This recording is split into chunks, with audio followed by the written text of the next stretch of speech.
خليفة على طريقة أبو بكر البغدادي، مع أنه في ناس قاطعوا كتير بين خطابه وخطاب البغدادي في الموصل، خطاب أطيعوني. أنا لا بشوف أنه هو شخص سلطوي، لكن يعتمد على العدة الدينية اللي أوصلته لسدة الحكم.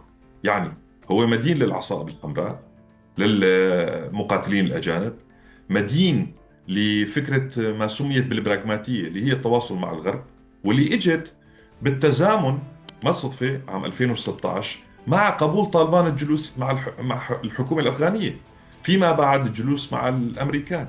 وبالتالي في ملهم خارجي اسمه طالبان.